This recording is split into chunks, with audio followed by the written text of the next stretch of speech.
ए मोहम्मद, जो कपड़े में लपट रहे हो, रात को क़याम किया करो, मगर थोड़ी सी रात, आधी रात क्या करो, या उससे कुछ कम या कुछ ज्यादा, और कुरान को ठहर ठहर कर पढ़ा करो।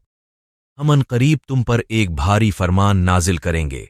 कुछ शक नहीं कि रात का उठना नफ्स बहीमी को सख्त पामाल करता है, और इस वक्त जिक्र भी खूब दरस्त होता है। दिन के वक्त तो तुम्हें और बहुत से शुगल होते हैं, तो अपने परवरदगार के नाम का जिक्र करो और हर तरफ से बेतालक होकर इसी की तरफ मतवजा हो जाओ। मुशरिक और मगरिब का मालिक है, और इसके सिवा कोई माबूद नहीं, तो इसी को अपना कारसाज बनाओ। और जो बातें लोग बना रहे हैं उन पर उनको सहते रहो, और अच्छे तरीके से उनसे अलग हो जाओ। और मुझे उन झटलाने वालों से जो दौलतमंद हैं समझ लेने दो, और इन्हें ज़रा कुछ देर इसी हालत पर रहने दो। कुछ शक नहीं कि हमारे पास बीड़ियां हैं, और भड़कती हुई आग है, और गुलुगीर खाना है, और दर्द देने वाला अजाब भी है।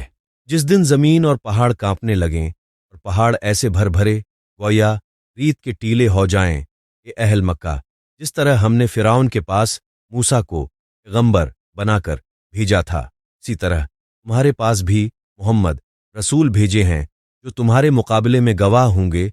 तो फिरौन ने हमारे पैगंबर का कहा न माना, तो हमने उसको बड़े वबाल में पकड़ लिया। अगर तुम भी इन पैगंबरों को न मानोगे तो उस दिन कैसे बच जाओगे जो बच्चों को बूढ़ा कर देगा और जिससे आसमान फट जाएगा। ये उसका वादा पूरा होकर रहेगा। ये कुरान तो नसीहत है, सो जो चाहे अपने रब तक पहुंचने का रिश्ता अख्तियार कर ले। तुम्हारा परवरदगार खूब जानता है कि तुम और तुम्हारे साथ के लोग कभी 2/3 रात के करीब, और कभी आधी रात, और कभी 1/2 रात क़याम किया करते हो, और खुदा तो रात और दिन का अंदाजा रखता है।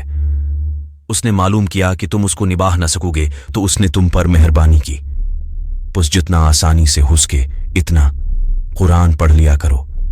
उसने जाना कि तुम में बाज बीमार भी होते हैं, और बाज खुदा के फजल यानी माश की तलाश में मुल्क में सफर करते हैं, और बाज खुदा की राह में लड़ते हैं। तो जितना आसानी से हो सके उतना पढ़ लिया करो, और नमाज पढ़ते रहो, और ज़कवा अदा करते रहो, और खुदा को नेक और खुलूस नीयत से कर्ज देते रहो। और जो अमल नेक तुम अपने लिए आगे भेजोगे उसको खुदा के यहाँ बेहतर और सले में बुजुर्ग तर पाओगे। और खुदा से बख्शिश मांगते रहो, बेशक खुदा बख्शने वाला मेहरबान है।